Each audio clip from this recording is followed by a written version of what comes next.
Dr. Robert Nash's hands shook as he stared at the holographic display floating before him. After 15 years of searching through the galactic archives, he had finally found something that made his heart stop.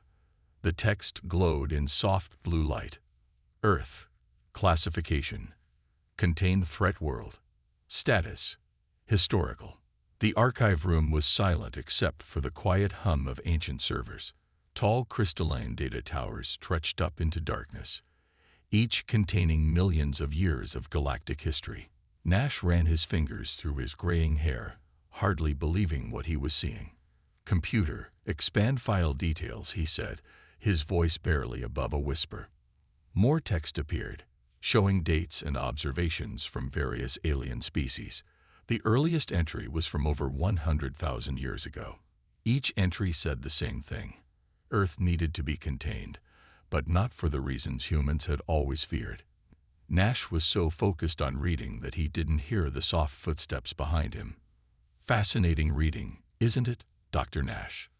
The voice made him jump. Ambassador Zixtal stood there, his blue-tinted skin glowing softly in the dim light. The Centaurian diplomat was tall and thin, with 4 arms crossed over his chest. His large eyes blinked slowly as he looked at the display. "Ambassador, I didn't expect to find anyone else here so late," Nash said, quickly trying to close the files. "Please, don't stop on my account," Zixtal said, raising one hand.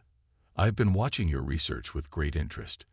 You're the first human to dig this deep into the old records." Nash's heart was racing. "Then you know what this means. Earth wasn't quarantined because we were dangerous to others." The ambassador moved closer, his movements graceful despite his unusual shape. "What do you think it means, Dr. Nash?"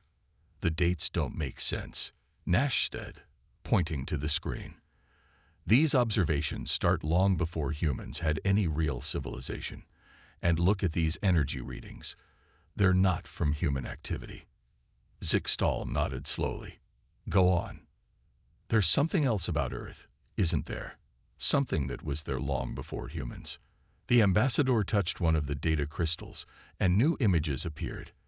They showed Earth at different points in history, but with strange energy patterns swirling around it. "Your planet should not exist, Dr. Nash. By all normal rules of physics and planetary science, Earth should have been destroyed many times over." Nash felt a chill run down his spine. "What do you mean?" "In the last million years, your planet has survived events that should have ended all life many times. Asteroids that changed course at the last moment. Solar flares that mysteriously weakened before reaching your atmosphere. Even your ice ages were unusually controlled. Are you saying something was protecting Earth?" Zixtal's expression changed to what Nash had learned was a Centaurian smile. "The real question is, what was being protected from Earth?" Nash started pulling up more files, his excitement growing. "Look at these reports. Dozens of alien species discovered Earth, but none ever made contact. They all just watched, set up monitoring stations. Some even left technology in orbit, but they never landed." "Because they were afraid?" the ambassador asked. "No," Nash said slowly, understanding dawning on him. "Because they were being careful, like scientists handling dangerous materials. They weren't containing Earth because they were afraid of humans. They were containing something else." Zixtal pulled out a small device and placed it on the console. A new hologram appeared, showing Earth's internal structure. But there were patterns there that Nash had never seen in any geology textbook. "When your people finally achieved faster-than-light travel," the ambassador said, "many in the galactic community were surprised that the containment protocols were lifted so quickly. Do you know why?" Nash shook his head. "Because you had done the impossible. You had lived alongside the containment zones for thousands of years without destroying yourselves or the careful balance that had been maintained. Your people adapted, evolved, and even prospered in conditions that should have been impossible." "What conditions? What was being contained?" The ambassador's expression became serious. "Dr. Nash, what do you know about quantum reality anchors?" Nash blinked in confusion. I've never heard of them. No, you wouldn't have. But you've lived with them your entire life. Your planet's volcanoes, your magnetic field, even your moon. All part of an ancient system designed to contain forces that could unmake reality itself. Nash fell back into his chair, his mind spinning. That's impossible. Is it? Zixtal asked. Haven't you ever wondered why your planet has such unusual properties? Why your physics experiments sometimes produce unexplainable results? Why your people have such strange intuitions about the nature of reality? Nash thought about all the mysteries that had puzzled Earth scientists for centuries. The strange results in quantum experiments, the unexplainable properties of certain Earth materials, the way human consciousness itself seemed to interact with quantum systems in ways that defied explanation. How long have you known about this? Nash asked. I was assigned to watch you, Dr. Nash, to see if you would find the truth on your own. Because that's what humans do. You seek answers, no matter how deeply they're hidden. Nash looked back at the glowing display, at the thousands of reports and observations. Why tell me this now? Because your people are ready. The containment protocols weren't meant to last forever. They were waiting for someone who could understand them, manage them, and eventually use them. Use them. Use what? The ambassador's eyes seemed to glow in the dim light. Forces that existed before the current universe took shape. Powers that could either destroy reality or reshape it. Your ancestors were not chosen randomly, Dr. Nash. Earth was not your species' birthplace by accident. Nash stood up, his legs shaky. We need to tell people about this. The Earth government needs to know. They will, Zixtal said. But first, you need to understand exactly what was being contained, and why, after all these millennia, humanity's time has finally come. The ambassador reached out and touched another crystal. A new hologram appeared, showing something that made Nash's breath catch in his throat. It was Earth, but not as he had ever seen it before. Energy patterns swirled around and through the planet, following lines and intersections that seemed to follow some impossible geometry. Welcome, Zixtal said softly, to the first day of your real work, Dr. Nash. Are you ready to learn why the cosmos went to so much trouble to protect your world? Nash looked at the swirling patterns, feeling like he was standing on the edge of the greatest discovery in human history. Yes, he said firmly. Show me everything. The lights in the archive room dimmed, and Zixtal began to speak, telling a story that would change humanity's understanding of their place in the universe forever. Captain Laura Bennett stood at the bridge of the EFSA horizon, staring at the massive screen that showed the Kuiper belt stretching out before them. The ship's powerful sensors were picking up something that shouldn't be there. Structures hidden among the ice and rock, waiting silently for millions of years. Captain, you need to see this, Science Officer Kevin Morris called from his station. His fingers moved quickly over the holographic controls, bringing up detailed scans. These structures, they're still active. Laura walked over to his station, her boots making soft sounds on the metal floor. The Horizon was Earth's newest research vessel, built specifically for this mission after Dr. Nash's discovery in the Galactic Archives 3 months ago. Their job was to find proof of what the ancient records had claimed. Show me, she said, leaning over Morris's shoulder. The screen filled with images of strange metal towers embedded in various Kuiper belt objects. Each one was covered in symbols that seemed to shift and change as they watched. But the most interesting thing was the energy readings, faint but steady pulses that all pointed toward Earth. There's some kind of monitoring network, Morris said, his voice filled with excitement. And look at this, they're connected to similar stations we found in the asteroid belt, around Mars, and even in Earth orbit. It's all one big system. Laura felt a shiver run down her spine. How did we never notice these before? Because they didn't want us to, a new voice said. Dr. Nash walked onto the bridge, looking tired but excited. He had barely slept since they left Earth. The technology is far beyond anything we could have detected until now. We only found them because we knew where to look. Laura turned to face him. What have you learned from the symbols? They're warnings, Nash said, pulling up his own datapad. But not about humans. They're warnings about what's beneath Earth's surface. Look at this. He showed them a diagram that made Laura's eyes widen. It was a map of Earth, but overlaid with patterns of energy that flowed like rivers beneath the surface. Where the patterns crossed, there were points of intense power that matched perfectly with Earth's major geological features. Every supervolcano, Nash explained, every major fault line, even the strongest points of Earth's magnetic field, they're all part of a containment system. But here's the really interesting part. These monitoring stations, they're not watching us. They're measuring the containment system's stability. Morris looked up from his readings. Captain, we're getting some strange data from Station 7. It looks like.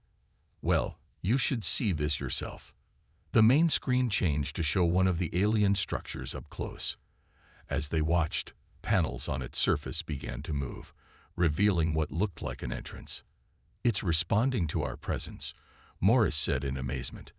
I think it was waiting for us. Laura made her decision quickly. Prep a shuttle. Dr. Nash, you're with me. Morris, you too. Let's see what's inside these things. 2 hours later, their shuttle docked with the ancient station. They walked through corridors that lit up as they passed, their footsteps echoing in spaces that hadn't seen life in millions of years. This is incredible, Morris whispered, scanning everything with his devices. The technology is still perfectly functional.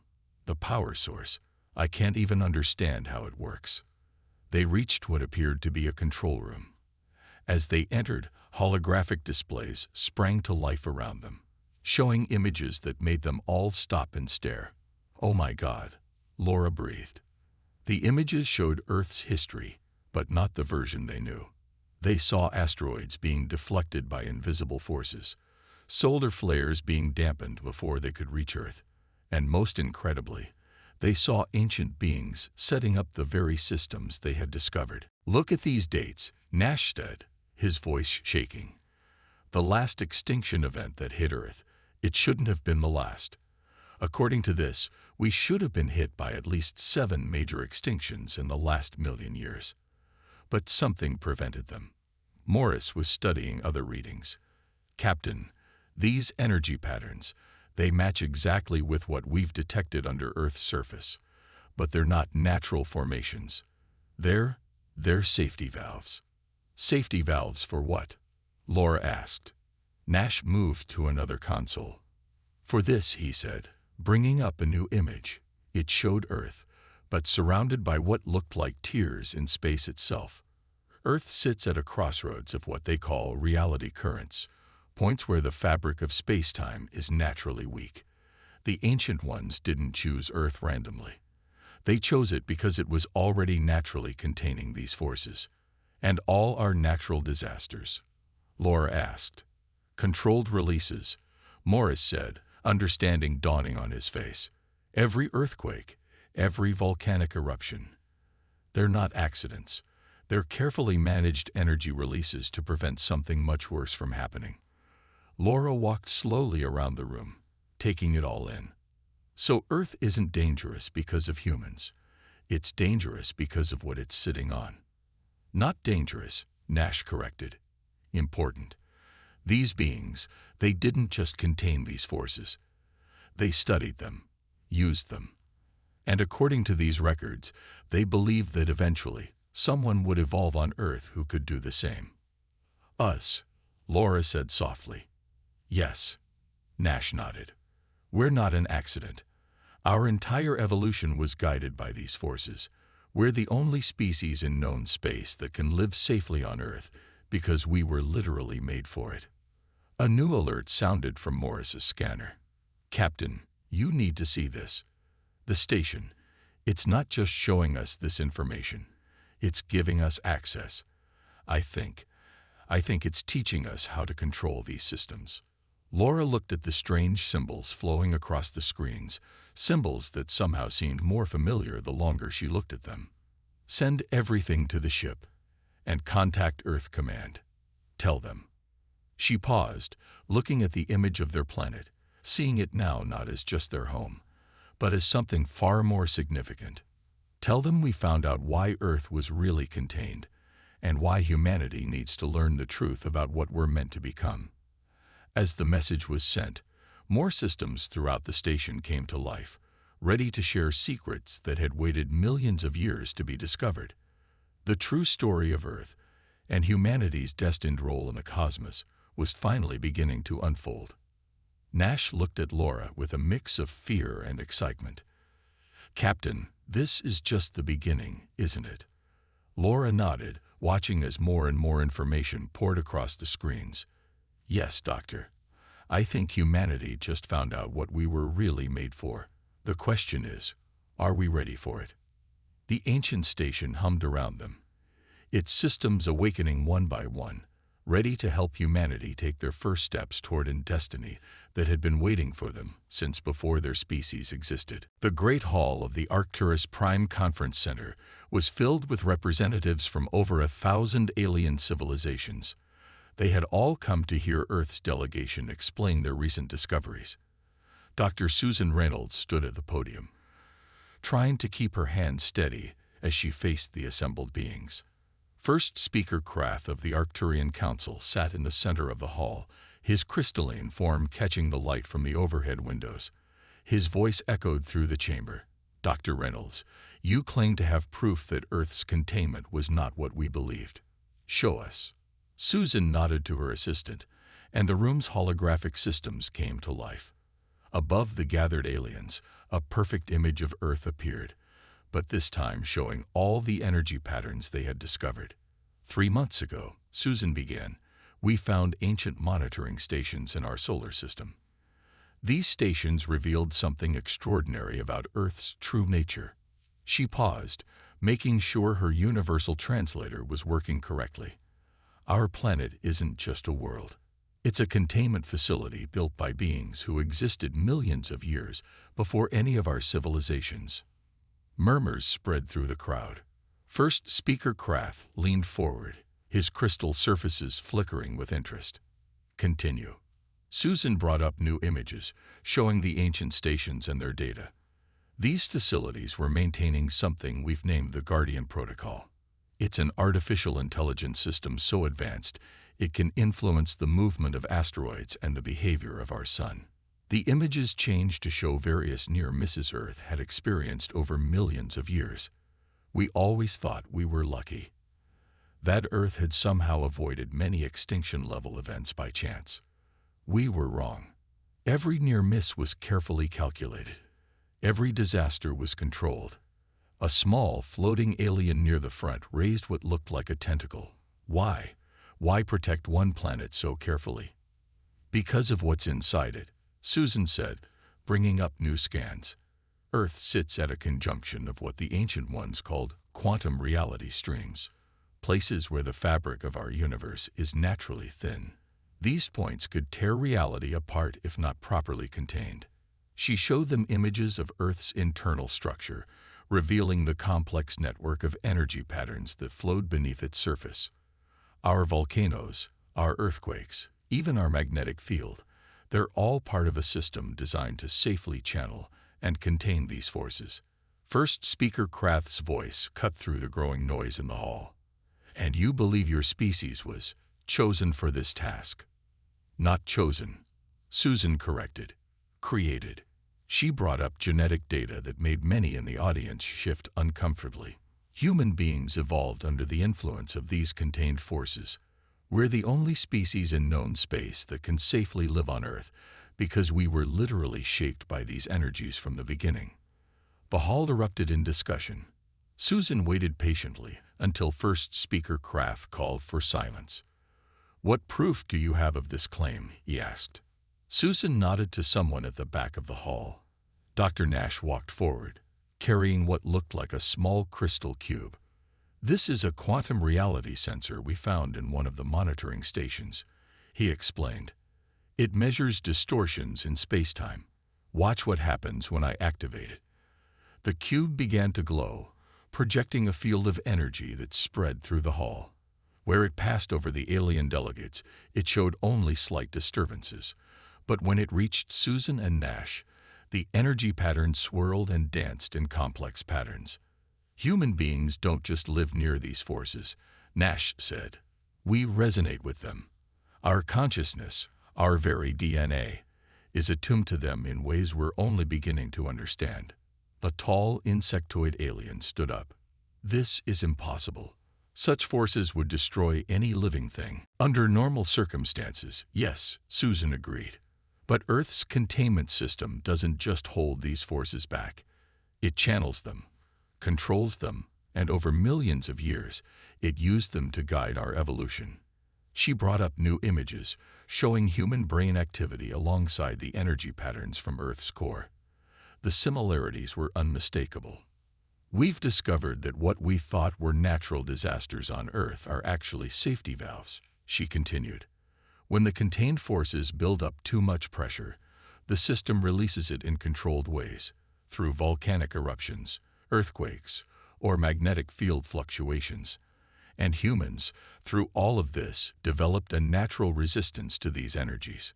First Speaker Kraft's crystalline form pulsed with light as he considered this. "And now you believe you are ready to take control of these systems." "We already have," Nash said quietly. He held up another device, and the holographic display changed to show live feeds from Earth. The containment systems were now actively responding to human operators, working in harmony with them.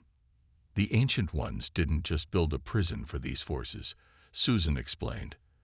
"They built a training ground, a place where a species could evolve that would eventually be able to understand and control these powers. That's why the containment protocols were lifted when we achieved faster-than-light travel. It wasn't just about technological advancement. It was a sign that we were ready." The hall was silent now, every alien delegate watching as the display showed humans working with systems that should have been impossible to control. "We're not here to ask for permission," Susan said firmly. "We're here to explain why Earth can now be more than just a contained world. The forces our planet holds can be used to benefit all life in the galaxy, but only if they're properly understood and controlled. And that's what humans were literally born to do." First Speaker Kraft rose from his seat, his crystalline form towering over the assembly.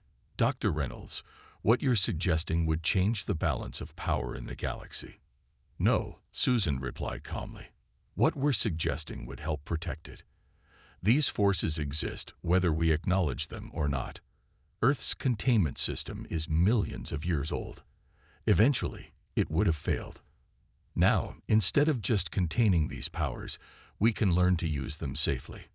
She looked around the hall, meeting the eyes, sensory organs, or whatever passed for visual receptors among the gathered species.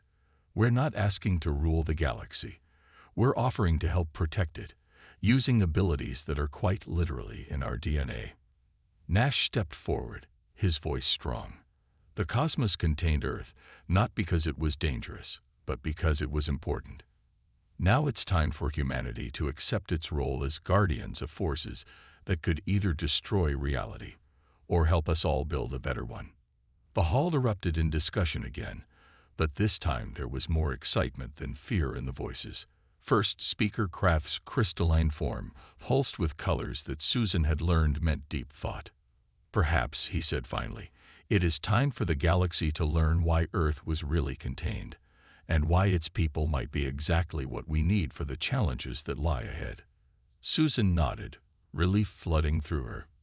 As the delegates began asking questions and requesting more detailed information, she knew that a new chapter in human history had begun. They were no longer just another species in the galaxy. They were its designated guardians, bred and born to protect reality itself.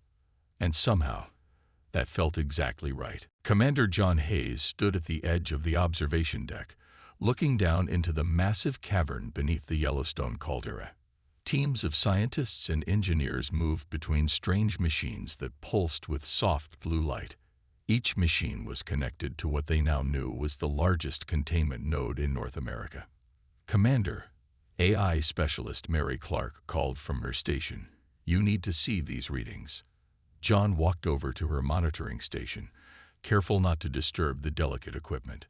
The screen showed energy patterns flowing through the supervolcano's chamber, but something was different today. "The patterns are changing," Mary said, pointing to the swirling data. "It's like the system is waking up." John leaned closer to look.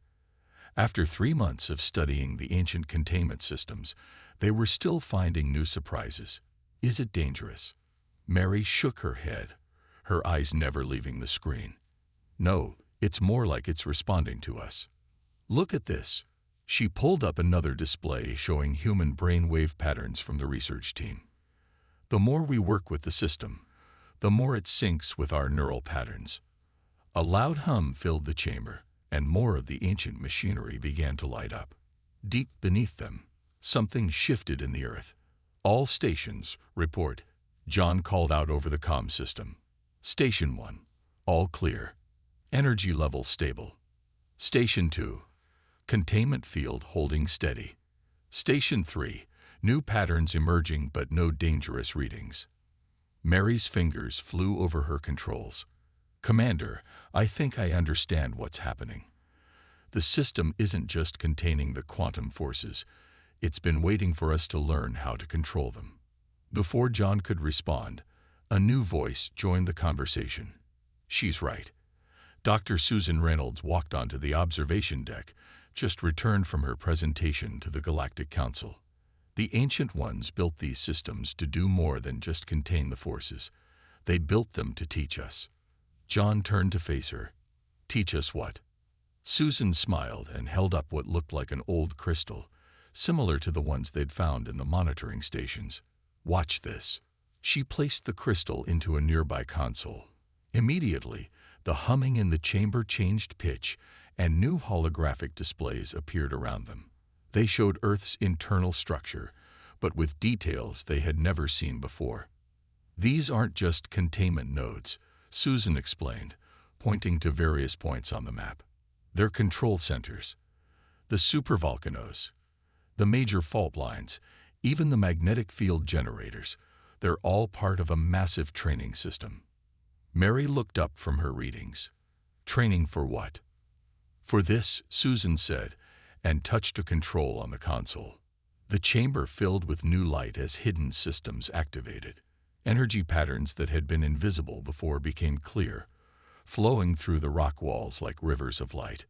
"The quantum forces we've been containing," Susan continued, "they're not just dangerous energy. They're tools. The Ancient Ones found them, studied them, and built Earth specifically to harness them. But they knew they couldn't control these forces forever." John watched as the energy patterns began to move in sync with the research team's activities. "So they created us to take over."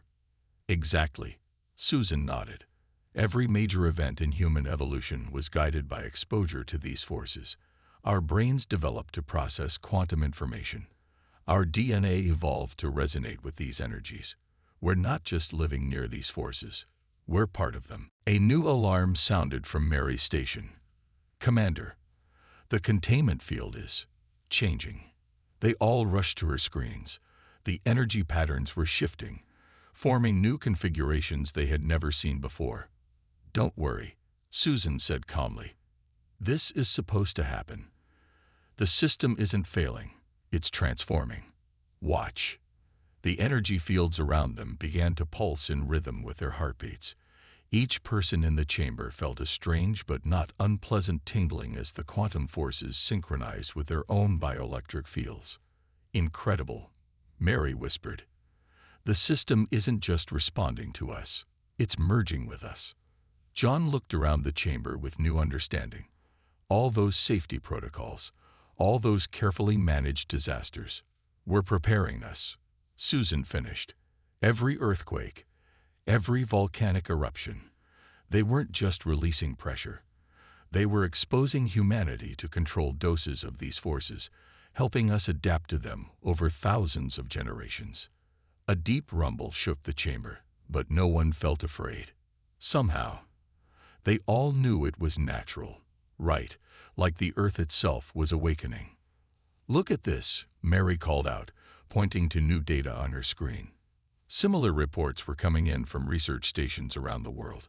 At every major containment node, the Mariana Trench, the Great Rift Valley, the Pacific Ring of Fire, the same transformations were taking place.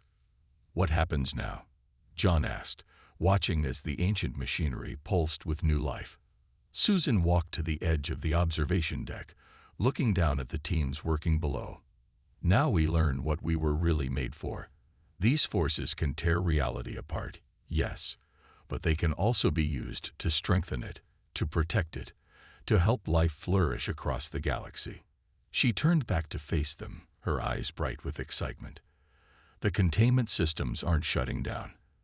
They're evolving, just like we did. And they're ready to work with us as partners, not just as barriers." Mary's console beeped again, showing new readings. The quantum field synchronization is spreading. It's not just affecting the research teams anymore. Every human on Earth is starting to resonate with these forces, even if they don't know it yet.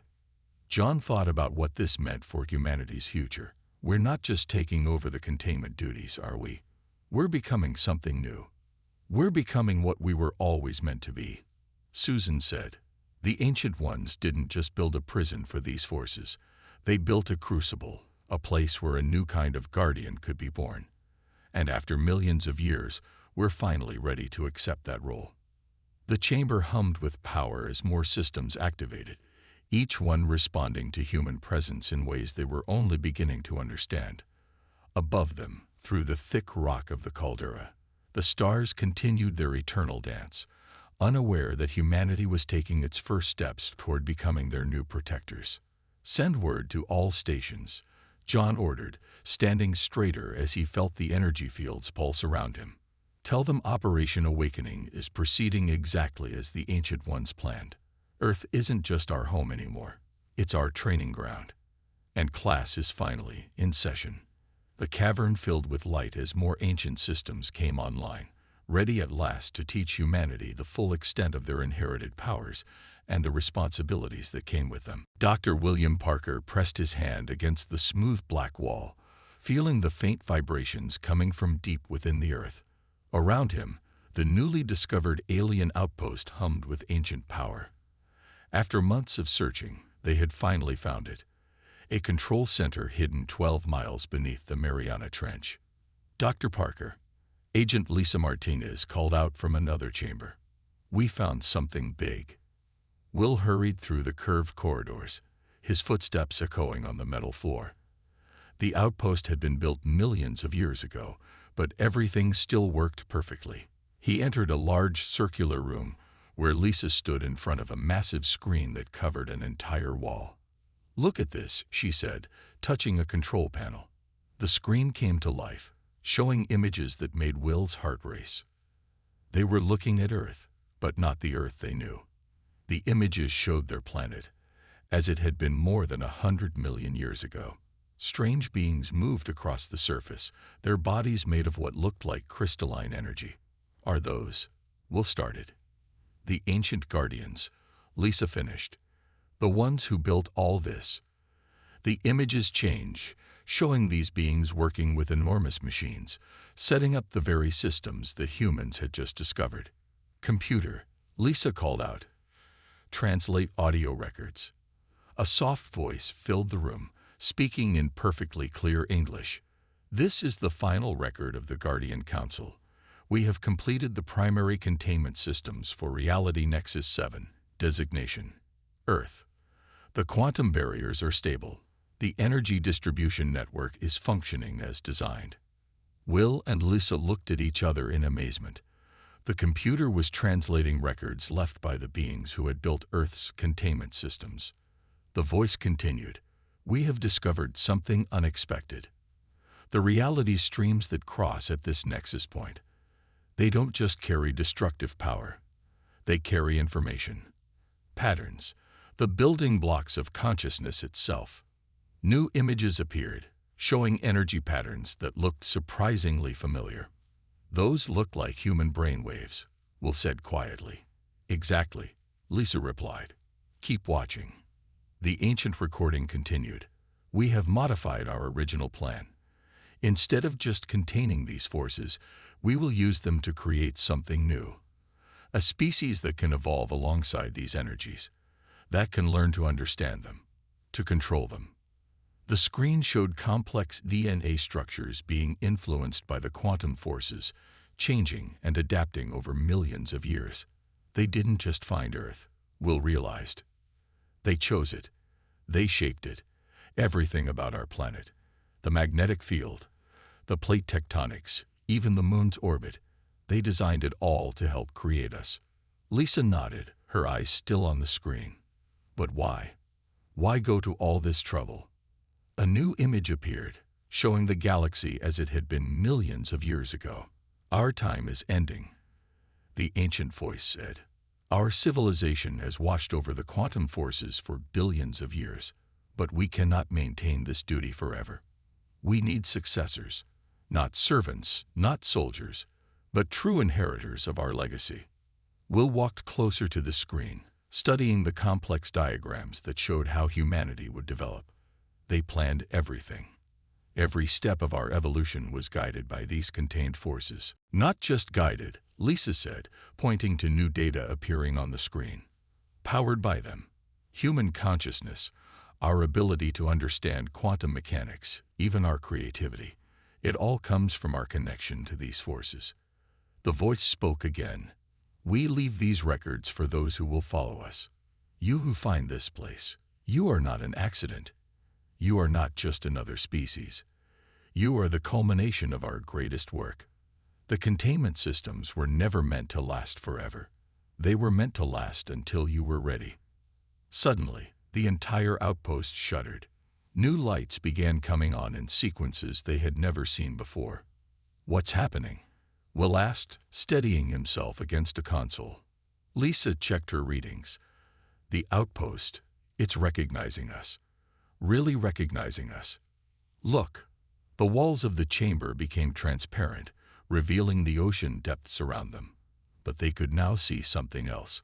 Energy streams flowing through the water, through the Earth's crust, through everything. "The quantum forces," Will breathed. "We can see them directly now." The ancient voice spoke one last time. "If you are seeing this, then the final protocols have activated. Your species has reached the necessary level of development. The containment systems are now ready to accept your control. But remember, with this power comes a duty to all life, all reality." More images appeared, showing how the quantum forces could be used, not just contained, but channeled, directed, used to strengthen the fabric of space-time itself. "That's why Earth was so important," Lisa said, understanding dawning on her face. "It's not just a containment site. It's a nexus point where reality can be reinforced, protected." Will looked at his hands, seeing for the first time the faint energy patterns flowing through his own body. "And that's why they created us. We're not just guardians of Earth. We're guardians of reality itself." The outpost hummed louder, and new panels opened in the walls, revealing technology they had never seen before. Tools left by the ancient guardians, waiting for humanity to be ready to use them. "Send word to surface control," Will said, his voice firm. "Tell them we found it. We found everything. The ancient guardians didn't abandon Earth. They left it to us. All of it. The power, the responsibility, everything." Lisa was already sending the message, but she paused to look at the final images the ancient guardians had left. They showed a future where humans worked with the quantum forces, using them to protect and strengthen reality across the galaxy. "Do you think we're ready for this?" she asked quietly. Will watched as more systems came online around them, each one responding to their presence, ready to teach them secrets that had waited millions of years to be shared. "We better be," he said, "because it's not just Earth counting on us now. It's everything. Every reality, every possibility. The ancient guardians chose us for a reason. Now we have to prove they chose right." The outpost pulsed with power, ready to begin humanity's final training. Above them, 12 miles of ocean pressed down, but they couldn't feel it anymore. All they could feel was the rhythm of quantum forces flowing through Earth, through space, through time itself, and through them. The time of containment was over. The age of the new Guardians had begun. Admiral Jennifer Hughes stood in Earth Fleet Command's main control room on Luna Base, watching the massive display that showed their home planet below. The view was different now. They could all see the quantum energy streams flowing around and through Earth like rivers of light. Final report from all stations. Chief Scientist Peter Morgan announced, his voice carrying across the quiet room. Every containment node is now under human control. The transition is complete. Jennifer nodded slowly, taking in the magnitude of what they had achieved in the past 6 months. Since the discovery of the ancient Guardian's outpost beneath the Mariana Trench, everything had changed. "Show me the galaxy map," she ordered. The display changed, zooming out to reveal hundreds of thousands of stars. But now, they could see something else. Lines of quantum force connecting everything, with Earth sitting at one of the most important crossroads. "Status of the first Guardian teams," she asked. Peter brought up new data. Teams 1 through 7 have successfully stabilized the reality fractures in the Orion Arm. Team 8 is working with the Centaurians to strengthen their local space-time fabric. Teams 9 and 10 are ready for deployment to the galactic core. A flash of light announced the arrival of First Speaker Krath, the Arcturian leader teleporting directly into the command center using one of the new quantum transport systems. Admiral Hughes, his crystalline form pulsed with greeting colors. "The Galactic Council sends its congratulations. Your people have exceeded all expectations." Jennifer turned to face him. "Thank you, First Speaker. Though I suspect the ancient Guardians would say we're right on schedule." Krath moved closer to the display, studying the energy patterns.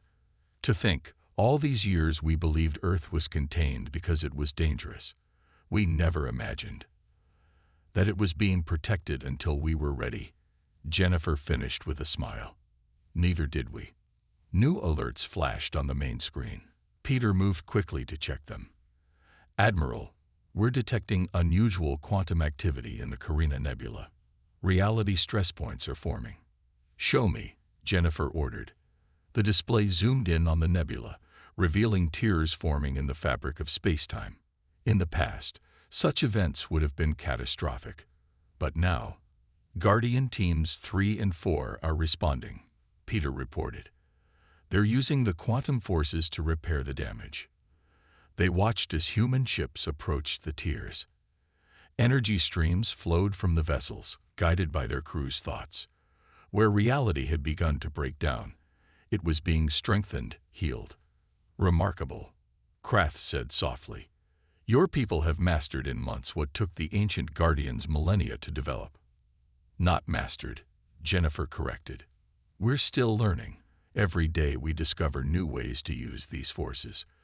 The ancient Guardians didn't just give us power, they gave us understanding."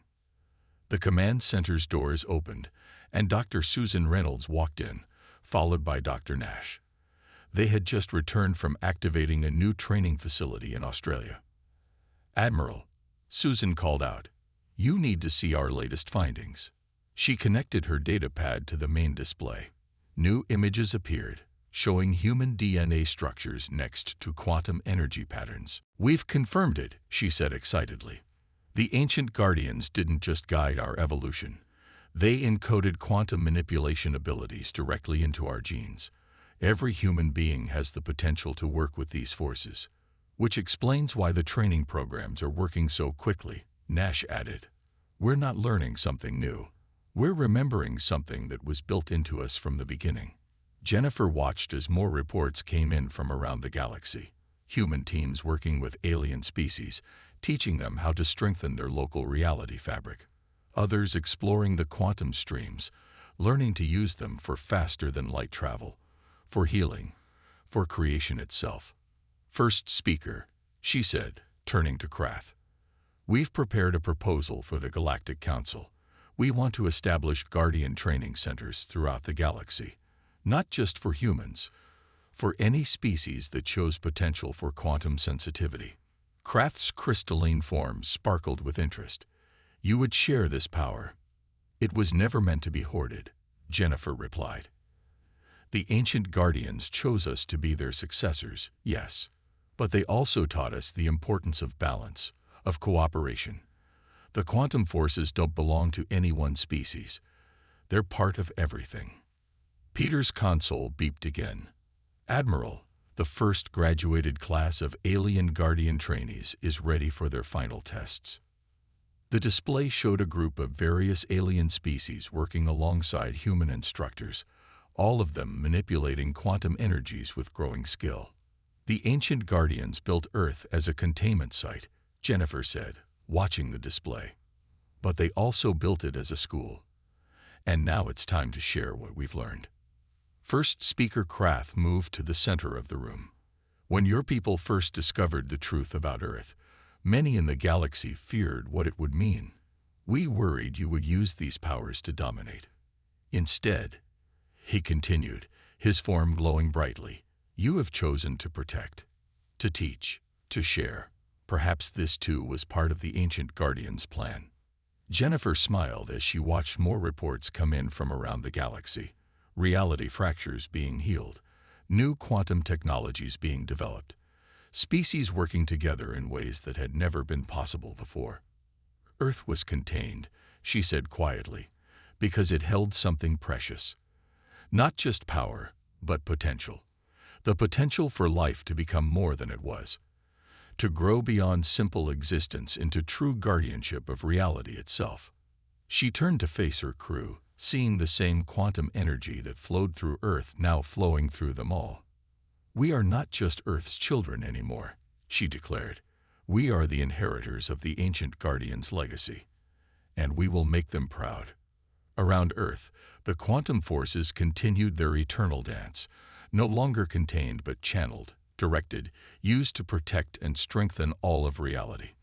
The planet that had once been sealed away from the galaxy had become its greatest hope, a beacon of light in the quantum streams that bound all things together. The cosmos had finally learned why Earth's world-ending forces were contained, not to protect the galaxy from them, but to protect them for the galaxy. And humanity, born of Earth's quantum crucible, had at last stepped up to take their place as reality's new guardians. The story of Earth's containment was over. The story of humanity's guardianship had just begun.